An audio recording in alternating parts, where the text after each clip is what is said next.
오늘은 지금 읽은 본문 외에 두 개의 본문을 함께 보려고 합니다. 그러니까 오늘은 본문이 세 개인 셈인데요. 먼저 마태복음 16장을 보겠습니다. 여러분 핸드아웃에 있죠. 마태복음 16장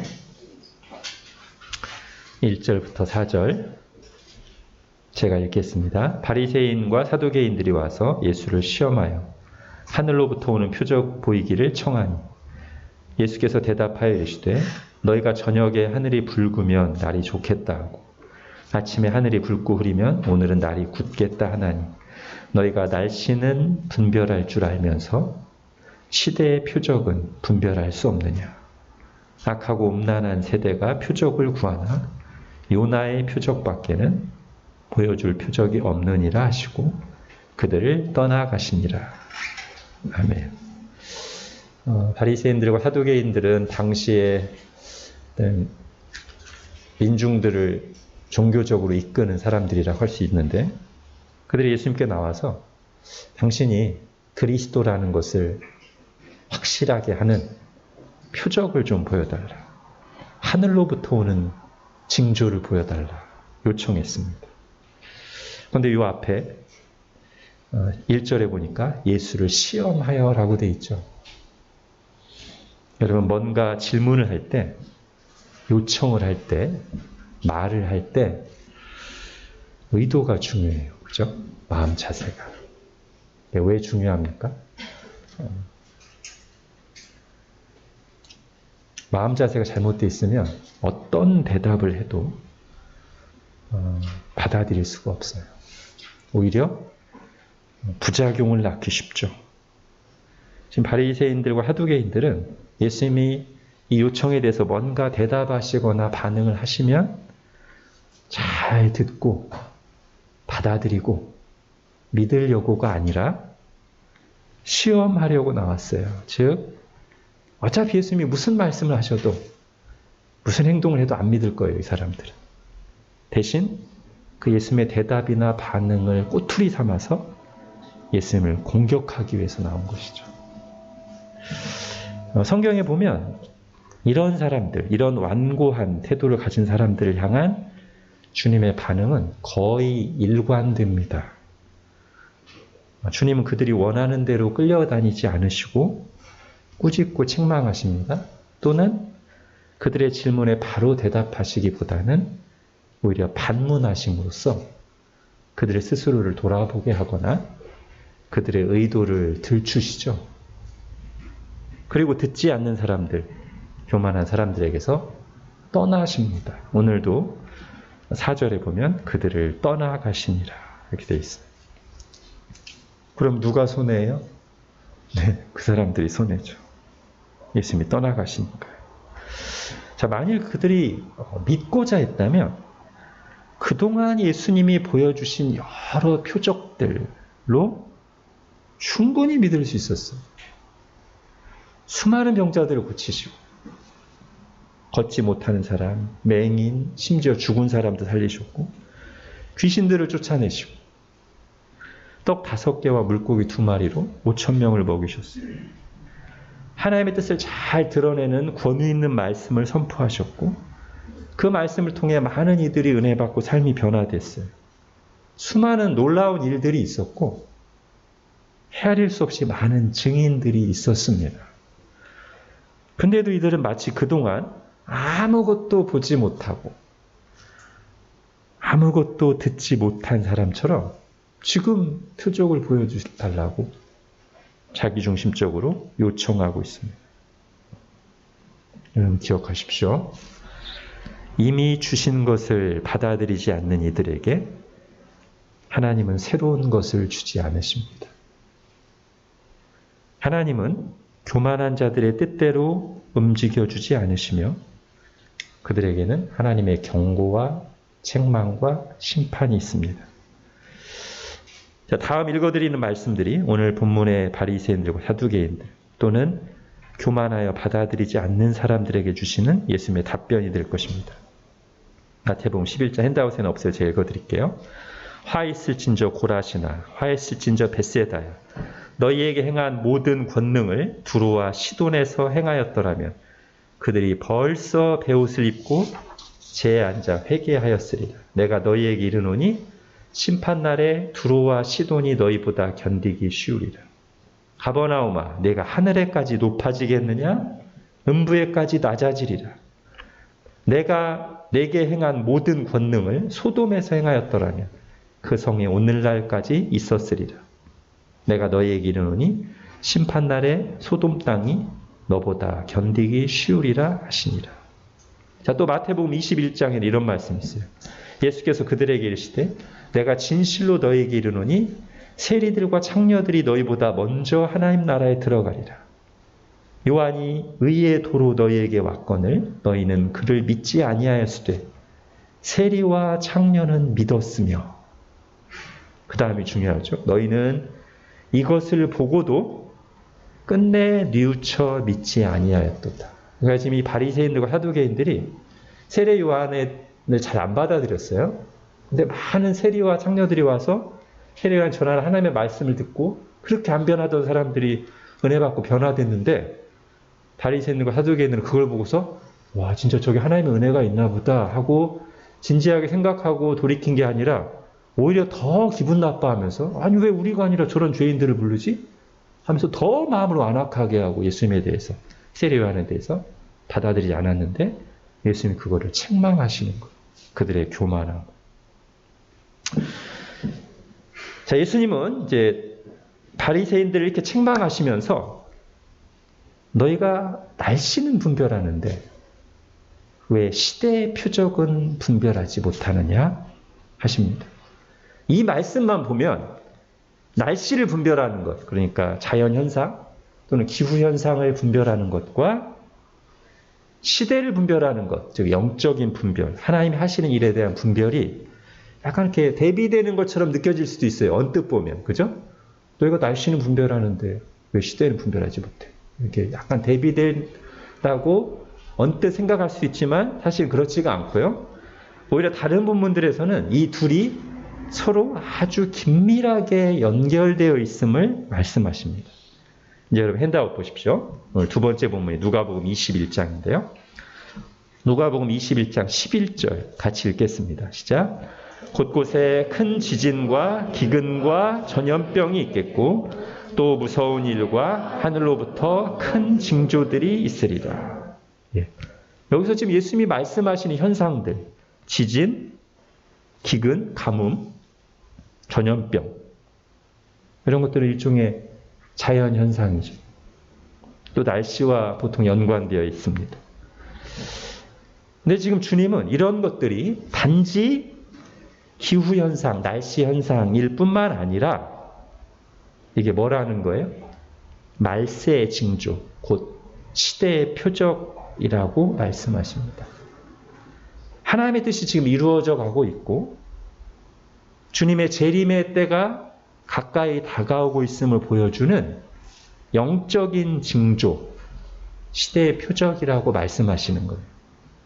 그럼 여기 나오는 이 징조라는 단어, 방금 마태복음 16장에 나왔던 표적, 바리새인들이 구했고 표적을 보여주세요 했고 예수님이 너희가 시대의 표적은 분별하지 못하느냐라고 했던 그 표적이란 단어와 오늘 여기서 큰 징조들이 있으리라는 징조란 단어가 사실 같은 단어예요.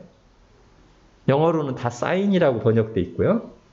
헬라어 원어로는 세메이온입니다. 둘 다 똑같아요. 그러니까 같은 단어인데 우리나라 번역에는 어떤 곳은 표적이라고 번역되기도 하고 어떤 데는 징조라고 번역되기도 했어요. 똑같아요. 사인이에요. 뭔가를 보여주는 사인. 그런데 예수님이 말씀하신 이 말세의 징조들이 오늘날은 지구온난화, 기후위기로 인해서 더 두드러지게, 더 빈번하게, 더 광범위하게, 더 파괴적으로 나타나고 있는 것을 우리가 보고 있죠. 올해만 해도요. 얼마 전에 8월 달에 강남 일대 쏟아진 폭우가 뭐래요? 기상 관측 이래 115년 만에 최대다. 100년은 지금 양호한 겁니다. 미국에서 가장 뜨겁고 건조한 지역으로 알려진 데스밸리라는 곳이 있는데 거기에는 지난달에 1000년에 한 번 온다는 폭우가 왔다고 하죠. 그런가 하면 얼마 전에는 파키스탄에 너무 많은 비로 홍수가 나서 나라의 3분의 1이 잠겼습니다. 여러분, 파키스탄의 3분의 1이면 인구로 따지면 우리나라 전체 인구보다 더 많습니다. 제가 알기로 한 2억쯤 되는데 인구가 3분의 1이면 거의 7천만이죠? 한 번의 비로 7천만의 수재민이 우리나라 전체 인구보다 더 많아요. 그래서 그때 기사에는 노아의 홍수가 재현되나 이런 말까지 나왔어요. 여러분 보신 분 있을 겁니다. 그런가 하면 유럽에는 또 500년 만에 가뭄, 폭염, 그로 인한 산불. 사실 이 산불은 한 몇 년 전부터 엄청난 규모로 세계에서 계속 일어나고 있죠. 한 2, 3년 전에 호주에서 거의 반년 넘게 불이 안 꺼지고 계속 났고요. 그 뒤에 아마존, 미국 서부, 유럽, 그리스, 동토의 땅이라고 하는 시베리아까지. 지금도 아마 이 중에 몇 군데는 불이 계속 나고 있는 걸로 제가 알고 있습니다. 꺼지지가 않아요. 그리고 추운 곳의 대명사 시베리아에서 날씨가 여름에 30도가 넘고 엄청난 규모의 빙하가 녹아내린다는 뉴스를 우리가 매일매일 듣습니다. 그러면서 빙하 속에 잠자고 있던 고대 바이러스가 등장해서 술로 몇천 마리를 죽이고 사람도 몇십 명 죽고요. 탄저균이 나와서. 코로나도 기후위기와 무관하지 않다는 주장과 그를 입증하는 증거들도 많이 나오고 있습니다. 7월 달에 유엔 사무총장이 기후회담에 보낸 영상 메시지에서 이런 말도 했죠. 이대로는 다 죽는다. 유엔 사무총장이 그 말을 했어요. 지금 탄소 감축 얘기가 계속 나오는데 배출된 탄소의 임계점이 얼마 남지 않았다는 데이터들이 속속들이 나옵니다. 이대로 가면 2030년대 이미 임계점을 넘을 것이라는 데이터가 있습니다. 그렇게 되면 지금보다 더 급속한 속도의 온난화와 더 크고 세고 빈번한 재난들이 일어날 것이다. 여러분, 이런 일이 일어나면 이제 뭘로 당연히 이어지나요? 홍수가 나면 뭐가 없어져요? 논밭이. 가뭄이 나도 땅이 말라붙으면 뭐가 안 돼요? 작물이 안 나죠. 산불이 나면 또 뭐가 없어져요? 또 똑같은 게 없어요. 그러면 당연히 뭘로 이어지죠? 식량난으로 이어지죠.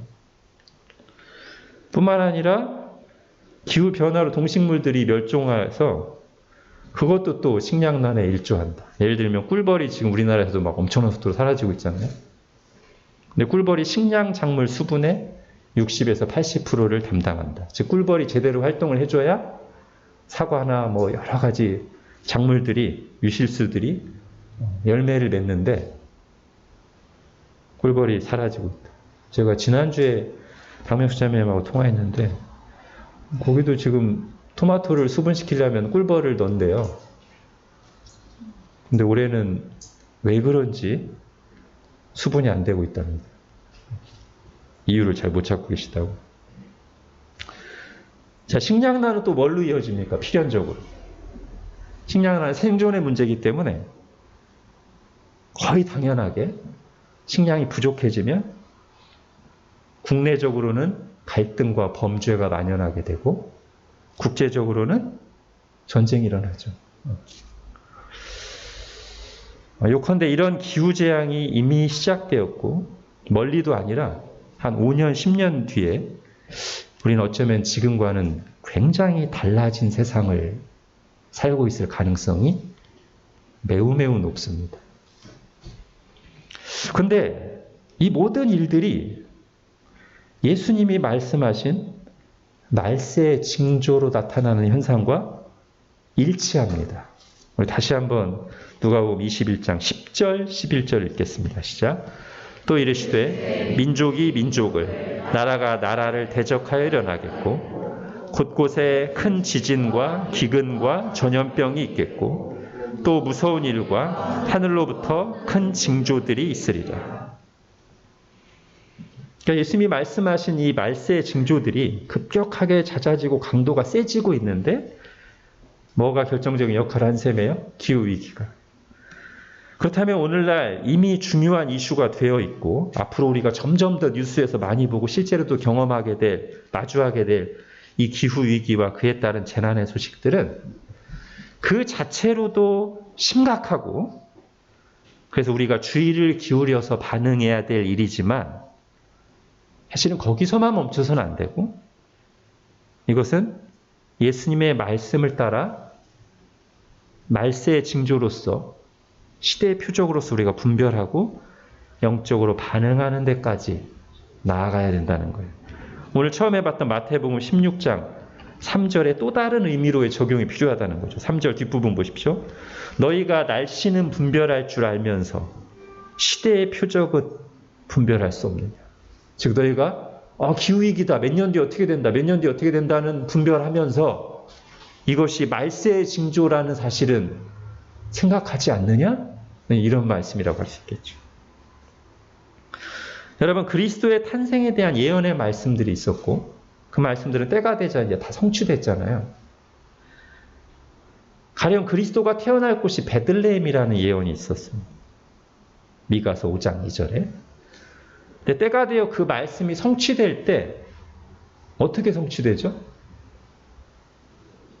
네? 예수님이 베들레헴에, 그리스도가 베들레헴에 태어나는 예언이 성취될 때 어떻게 성취돼요? 아무 과정이나 문맥 없이 갑자기 마리아가 거기서 애를 낳나요? 아니죠. 그 예언이 성취될 때, 이 영적인 일이 성취될 때 뭐가 배경으로 작용했어요?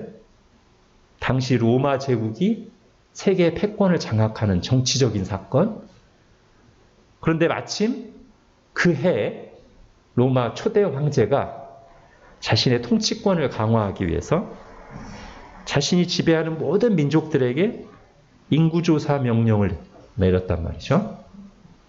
그때 이제 예수님을 임신하고 있던 마리아도 그 인구조사 명령 때문에 만삭인데도 힘든데도 부득이 지금 살고 있는 곳이 나사렛을 떠나서 본적지인 베들레헴까지 멀리 힘들게 가서 출산을 함으로써 베들레헴에 그리스도가 태어나실 거라는 예언이 성취됐잖아요.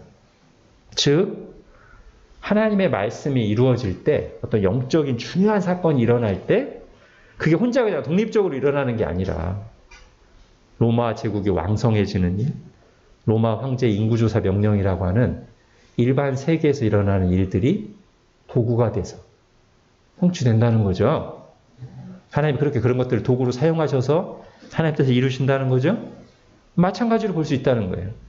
예수님께서 말씀하신 말세의 징조들도 그렇다는 것이죠. 그때 예수님이 그 예언을 처음 하실 때 기후위기 이런 얘기를 안 하셨지만, 그러나 지진, 기근, 전염병, 전쟁이 왕성하게 일어날 때 그것들도 어떤 인과관계에 의해서 구체적인 상황들을 배경으로 해서 발생할 터인데, 오늘날에는 그것이 지구온난화라는 기후위기라고 하는 구체적인 문제를 통해서 아주 두드러지게, 이전과는 비교할 수 없는 정도 수준으로 두드러지게, 빈번하게, 강력하게 현실화되어 나타나고 있다는 것입니다. 여기서 분명히 하고 갈 게 있습니다. 그래서 일반 세상에서는 이 기후위기 자체가 인류의 종말을 가져올 것이라는 경고들을 막 하곤 해요. 다른 동물들이 멸종했듯이 인류도 이 기후위기로 멸종할 수 있다는 얘기들을 그럴듯한 말로 합니다. 그러나 우리가 하나님의 말씀에 근거해서 분명히 말할 수 있는 것은 기후위기로 세상의 종말이 오지는 않습니다. 세상의 종말, 인류의 종말, 세상의 끝은 예수님의 재림과 하나님이 친히 행하시는 최후 심판으로 이루어질 거예요.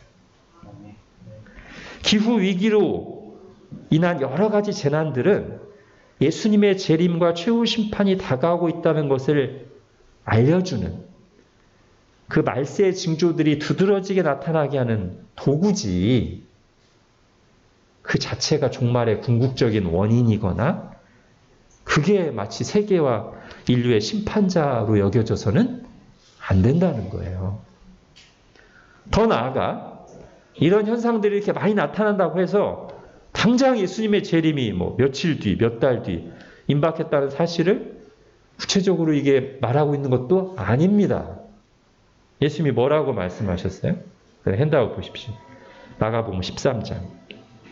난리와 난리의 소문을 들을 때 두려워하지 말라. 이런 일이 있어야 하되 뭐라고요? 아직 끝은 아니니라. 또 말씀하십니다. 민족이 민족을, 나라가 나라를 대적하여 일어나겠고 곳곳에 지진이 있으며 기근이 있으리니 뭐라고 하세요? 이는 재난의 시작이니라. 너희는 스스로 조심하라. 사람들이 너희를 공회에 넘겨주겠고 너희를 회당에서 매질하겠으며 나로 말미암아 너희가 권력자들과 임금들 앞에 서리니 이는 그들에게 증거가 되려 함이라. 그럼 언제 끝이 올까요? 10절을 보십시오. 또 복음이 먼저 만국에 전파되어야 할 것입니다. 다른 본문에서는 그제야 끝이 오리라는 말이 있어요. 우리는 하나님의 말씀을 진리로 알고 그 말씀에 따라 세상 또는 현상들을 분별하는 사람들입니다. 말씀에 따라 판단해야지 말씀을 넘어서거나 또는 눈에 보이는 현상들에 압도당해서는 안 됩니다. 우리는 바로 그 말씀, 모든 걸 분별하게 하시는 진리의 말씀에서 말세의 징조로 말하고 있는 현상들이 오늘날 기후위기로 인해서 두드러지게 나타나고 잦아지고 있는 것을 보면서 지금이 말세라는 것과 그리고 예수님의 재림을 알리는 경고의 종소리가 더 크게, 더 선명하게, 더 자주 들리는 것이라고 우리는 받아들이는 거예요. 다른 말로 하면 이 모든 현상들을 단지 기후위기라는 측면에서만 받아들이고 끝날 것이 아니라 주님이 말씀하셨던 시대의 표적, 말세의 징조로, 즉 영적인 의미를 담고 있는 사인으로 진지하게 바라보고 반응해야 한다는 것입니다. 여러분 누가복음 21장 29절에서 31절까지 같이 읽겠습니다. 시작. 이에 비유로 이르시되 무화과 나무와 모든 나무를 보라. 싹이 나면 너희가 보고 여름이 가까운 줄을 자연히 아나니 이와 같이 너희가 이런 일이 일어나는 것을 보거든 하나님의 나라가 가까이 온 줄을 알라. 아멘. 그래서 우리가 이런 현상들을 보면서 세상 사람들과 함께 반응해야 될 일이 분명히 있고요. 예를 들면 탄소 감축, 재활용, 환경운동 이런 거를 신자들이 더 모범이 되게 해야 되지 않겠습니까? 그죠? 하나님의 창조세계 청지기로 부름받았음을 인식하는 신자들 이런 일도 더 모범적으로 해야죠. 근데 거기서 끝나면 안 되고 이제 신자로서 영적으로 인식하고 반응해야 될 일들이 있다는 것. 자, 그렇다면 신자는 이런 시대를 살아가면서 어떻게 반응해야 될까요? 간단하게 세 가지로 보겠습니다. 첫 번째는요. 여러분 21장 9절 다시 보십시오. 누가복음 21장 9절 같이 읽겠습니다. 시작. 난리와 소요의 소문을 들을 때 두려워하지 말라. 이 일이 먼저 있어야 하되 끝은 곧 되지 아니하리라. 예. 첫 번째 반응은 이거예요. 너무 두려워하지 마라. 여러분 이런 시대도 하나님이 온 세상의 창조주이시고 섭리의 주라는 사실을 우리가 분명히 해야 됩니다. 세상이 바뀌고 요동하고 있으니 이제 그냥 평소에 우리가 봤던 하나님의 말씀은 이런 비상한 현실에는 도움이 안 될 것이라고 생각하는 사람이 있다면 그 사람은 세상을 분별하기에 앞서 자신의 신앙을 먼저 진지하게 들어봐야 할 것입니다. 여러분 오늘 그래서 제가 시편 46편을 했는데요. 시편 46편 앞부분에 이런 말씀이 있어요. 하나님은 우리의 피난처시요 힘이시요 환난 중에 만날 큰 도움이시라. 그러므로 땅이 변하든지 산이 흔들려 바다 가운데 빠지든지 바닷물이 솟아나고 뛰놀든지 그것이 넘침으로 산이 흔들릴지라도 우리는 두려워하지 아니하리로다. 이게 성경에 기록된 우리의 신앙 고백입니다. 하나님은 지금 온 우주 만물을 다스리시는 만유의 주님이십니다. 그분이 인류 역사를 계획하셨고 지금 하나님의 말씀대로 진행해 가고 계십니다. 지금 이 시대도 하나님의 것입니다. 지금 이 시대에 살고 있는 하나님의 백성 한 사람 한 사람 다 하나님의 전능하신 손 안에 있습니다. 우리는 기후위기 시대에도 인공지능 시대에도 여호와는 나의 목자시니 라는 고백을 굳게 붙들고 있어야 됩니다. 그것은 변함없는 진리입니다. 자, 두 번째는 기도하고 깨어있으라죠. 여러분 누가복음 21장 34에서 36절 같이 읽겠습니다. 시작. 너희는 스스로 조심하라. 그렇지 않으면 방탕함과 술취함과 생활의 염려로 마음이 둔하여지고 뜻밖의 그 날이 덫과 같이 너희에게 임하리라. 이 날은 온 지구상에 거하는 모든 사람에게 임하리라. 이러므로 너희는 장차 올 이 모든 일을 피하고 인자 앞에 서도록 항상 기도하며 깨어 있으라 하시니라. 예. 종말에 대한 교훈이 나올 때마다 가장 두드러지는 주님의 교훈은 이 말씀이 깨어 있으라. 그죠? 아마 가장 많이 하셨을 겁니다. 종말에 대해 예언하시면서. 여기서도 말씀하세요. 항상 기도하며 깨어 있으라. 그러니까 이런 현상들을 기후위기로만 생각하고 두려워하며 세상 뉴스에만 주파수를 맞추며 살지 말고 말세의 징조로 바라보고 하나님의 말씀에 그리고 하나님께 더 예민하게 주파수를 낮추고 살라는 거예요. 제가 지금 한쪽을 부정하는 게 아닙니다. 신자들은 말씀과 뉴스 둘 다 이렇게 딱 주파수를 잘 예민하게 가져야 돼요. 우리가 막 태풍 온다고 하면 다른 때보다 뉴스에 더 귀 기울이잖아요. 예, 그래야 됩니다. 근데 신자들은 또 뭘 해야 돼요? 뉴스에만 귀 기울일 게 아니라 이런 현상들이 일어나고 있는 시대, 이 비상한 시대를 살 때 더 평소보다 예민하게 하나님 말씀에 귀를 기울이고 뉴스를 태풍이 임박했을 때 뉴스에 귀 기울이듯이 이 시대, 위기의 시대에 하나님의 말씀에 귀 기울이고 하나님의 말씀에 아주 하나님께 예민하게 주파수를 맞추고 살아야 된다는 거. 그렇지 않으면 우리가 마음이 둔해진다. 영적으로 흐릿해진다. 주님 말씀하십니다. 자, 세 번째는 복음 전파의 기회로 삼아야 된다는 것. 여러분, 고난 중에 일어날 수 있는 제일 좋은 일 중에 하나가 사람의 마음이 가난해지고 하나님 앞에 엎드리는 거잖아요. 그렇다면 이 세상이 막 요동치는 재난의 시대, 위기의 시대는 한편으로는 영적으로 기회의 때일 수도 있다는 것이죠. 말세의 징조가 막 두드러지게 나타날 때 사람들이 왜 안 두렵겠어요? 우리도 두려운데 죽으면 어떻게 되는지 모르는 원래도 두려움을 가지고 있던 세상 사람들이 안 그런 척 하지만 속으로 얼마나 불안하겠냐고요. 두렵겠냐고. 이러다 진짜 종말이 오는 거 아니야? 하면서 좋은 기회죠. 우리가 원래 어떤 영적인 얘기를 바로 시작하기가 어렵잖아요. 뭔가 도입부가 있어야 되잖아요. 근데 이미 지금 우리가 공통적으로 겪고 있는 이 상황이 아주 중요한 도입부 역할을 한다는 거죠. 막 재난 얘기하고 위기 얘기하다 막 진짜 이러다 끝이 오는 거 아니야? 하다가 자연스럽게 당신도 이제 하나님께 나오셔야죠. 얘기할 수 있잖아요. 그렇죠? 성경에서 실제로 그런 걸 얘기하고 있습니다. 심지어 박해를 당할 때, 그럼 어디 막 높은 지도자 앞에 끌려갔을 때 예수님은 뭐라고 하세요? 그때 네가 증인 역할을 할 수 있으니까 너무 두려워하지 말고 정신 차려라. 이렇게 얘기하신 것도 있단 말이에요.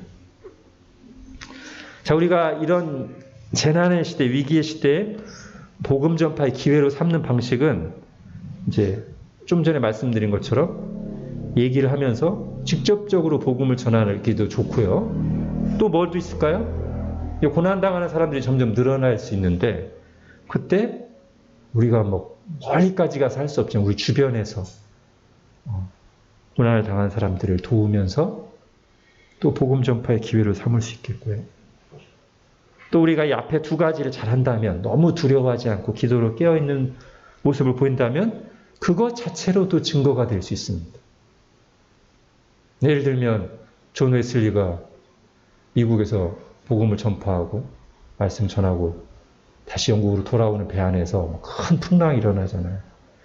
다들 막 혼비백산해서 정신 못 차리고 웨슬리도 두려워 떠는데 거기 어떤 한 무리의 사람들이 조용하게 찬송을 부르면서 흔들리지 않는 모습을 보여줘서 그게 웨슬리가 회심하는데 결정적인 역할을 했단 말이죠.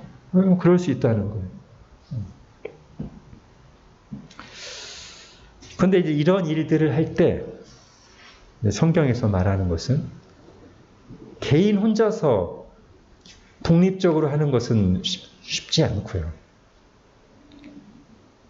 신앙 공동체가 그 일을 함께 하는 것이 필요하다는 거예요. 나와서 이렇게 세상 뉴스에서는 잘 듣지 못하던 말씀, 하나의 말씀으로 시대를 분별하고 함께 교제하면서 서로 격려하고 힘을 얻고 돕는 일들을 같이 하는 것이죠. 그것이 하나님의 뜻입니다.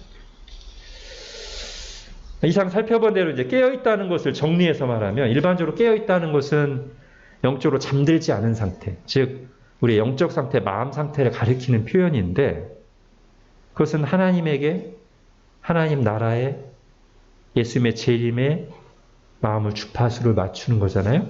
근데 그것이 이제 실제로 나타나는 모습은 뭐예요? 주님이 여러 번 말씀하신 깨어있어서 기도하라. 기도하는 걸로 실제로 나타나요. 여러분 분명히 말할 수 있습니다. 기도를 쉬고 있는 사람들은 어떤 말을 해도 깨어있다고 보기는 어려워요. 주님은 기도하는 것과 깨어있는 것을 거의 1:1 매칭하시듯이 말씀하셨기 때문에 기도 안 하면서 또는 기도를 굉장히 형식적으로 하면서 깨어있다고 말하는 것은 어불성설입니다. 그 다음에 증인으로 사는 거죠. 말씀을 전파하는 것. 그리고 그것을 함께 하도록 부름받은 교회 공동체, 신앙 공동체를 잘 이루는 것. 이런 것이 깨어있는 자에게 실제로 나타나는 모습들이겠죠. 이제 마지막으로 이 말세의 징조를 주시면서 주신 경고의 말씀 보겠습니다. 오늘 우리가 읽고 시작한 말씀입니다. 마태복음 24장 37절부터 42절인데요. 자, 여기서 예수님이 뭐라고 하시죠? 노아의 때와 같이 인자의 임함도 그러하리라. 홍수전에 노아가 방주에 들어가던 날까지 사람들이 먹고 마시고 장가들고 시집가고 있으면서 홍수가 나서 그들을 다 멸하기까지 깨닫지 못하였으니 인자의 임함도 이와 같으리라. 그럼 이게 무슨 말씀이에요? 자, 노아 시대 사람들이 어떻게 망했어요? 그 시대도 말하자면 엄청난 자연 재난이 있었던 거죠. 파키스탄에 일어난 것보다 훨씬 더 큰 규모로. 전무후무한 폭우가 내리면서 대홍수가 일어났습니다. 근데 그 홍수 전에 뭐가 있었어요? 하나님의 말씀이 있었습니다. 누구를 통해서 선포됐어요? 노아를 통해서. 근데 그게 짧은 시간이 아니었어요. 노아가 방주를 짓는 기간 내내 그 경고의 말씀이 함께 주어졌을 거예요. 그죠? 사람들이 당신 지금 왜 산에다 방주를 왜 짓고 있나? 하나님이 큰 비로 세상을 심판한다고 하셨네. 이렇게. 말씀이 있었고 그 말씀을 보여주는 시대의 표적이 말하자면 노아가 그때 오랫동안 건축하던 큰 방주겠죠. 근데 당시 사람들이 그걸 보고 어떻게 반응했어요? 노아가 전하는 하나님의 말씀을 들을 때, 그리고 노아가 짓고 있는 그 시대의 표적인 방주를 볼 때 어떻게 반응했어요? 콧방귀를 꼈단 말이죠. 우습게 여겼어요. 심지어 그의 사위들조차도 자기 장인어른을 부끄러워했습니다. 예수님의 말씀에 의하면 그들은 홍수가 나서 그들을 다 멸하기까지도 깨닫지 못했다. 그러니까 노아가 수년에 걸쳐서 말씀을 전했고 시대의 표적이 있었고 실제로 비가 왔는데도 마지막 죽을 때까지도 이게 하나님의 심판이라는 걸 깨닫지 못했다. 실제로 비가 쏟아지는데도 대수롭게 여기지 않았다. 그러다 망했다. 주님이 말씀하십니다. 오늘 설교 서두에서 살펴본 바리새인들과 그래서 두 가지 면에서 비슷해요. 첫 번째는 하나님이 이미 주신 말씀을 받아들이지 않은 거고요. 두 번째는 그 말씀에 따라 자기 시대에 주어진 시대의 표적을 받아들이지 않은 거예요. 하나님의 말씀, 이미 주어진 말씀, 그리고 이 말씀에 따라 이 말씀대로 이 시대에 나타나는 표적, 이것을 진지하게 받아들이지 않음으로 망했다. 그런데 주님께서는 주님이 재림하실 때에도 그러하리라고 말씀합니다. 뭐가 그러하리라? 주님이 재림하실 때도 이미 주어진 말씀이 충분히 선포됐고 그에 따른 말세의 징조들이 두드러지게 나타나고 있음에도 불구하고 사람들은 그것을 진지하게 받아들이지 않고 까불다가 세상에 그 눈에 보이는 대로만 살다가 심판을 받을 것인데 그때조차도 자기들이 이 하나님의 말씀대로 심판이 임한다는 것을 모른 채 종말을 맞을 것이다. 이런 의미겠죠. 그러면서 주님께서 다시 한번 뭐라고 말씀하십니까? 깨어있으라고 하십니다. 그럼 이제 깨어있다는 건 어떻게 하는 거예요? 이미 주어진 하나님의 말씀을 귀 기울여 듣고 이 말씀대로 이 시대에 나타나는 시대의 징조들, 시대의 표적들을 분별하고 거기에 진지하게 반응하는 것. 이것이 기후위기를 통해 말세의 징조가 두드러지게 나타나는 시대를 살고 있는 우리가 귀 기울여 듣고 반응해야 될 하나님의 말씀이기도 합니다. 기도하겠습니다. 하나님께서 온 우주 만물, 인생들을 창조하시고 하나님이 이루실 일을 말씀으로 미리 계시해 주시고 때가 되면 그 말씀이 성취되는 방식으로 지금까지 역사를 진행해 오셨습니다. 특히 심판이 임할 때 하나님의 경고의 말씀이 있었고 그 말씀에 따른 표적들, 징조들이 있었지만 교만한 자들, 깨어있지 않은 자들은 하나님의 이미 주어진 말씀과 그에 따른 시대의 표적들을 보면서도 우습게 여기고 세상 일 때문에 온통 마음을 빼앗기고 둔해져서 전혀 하나님의 백성답게 살지 못하거나 여전히 세상만 탐닉하다가 종말을 맞이한 것을 저희가 보았습니다. 주님께서 주님께서 재림할 때도 그와 같을 것이라고 경고하셨는데 지금 우리가 바로 기후위기를 통해 주님이 말씀하신 이 말세의 징조들이 어느 때보다도 두드러지게 나타나고 있고 또 앞으로 지금보다도 훨씬 더 강하게 빈번하게 나타날 것이 거의 예정되어 있는 그 시대를 살아가고 있습니다. 하나님 이때 저희가 한편으로는 다른 사람들과 함께 이 기후위기에 대해 반응하고 올바른 생활 태도를 갖고 노력해야 되고 그러나 또 한편으로는 거기서만 머무는 것이 아니라 이렇게 나타나는 말세의 징조들을 보면서 주님이 거듭거듭 말씀하신 대로 깨어있는 신자로 살아가야 됨을 그리고 이 위기의 시대를 기회의 시대로 삼고 기도하며 복음을 전해야 됨을 다시 한번 생각합니다. 하나님 저희가 그렇게 깨어있어서 시대적인 소명을 잘 감당하는 저희들 되게 하여 주옵소서. 예수님의 이름으로 기도합니다. 아멘.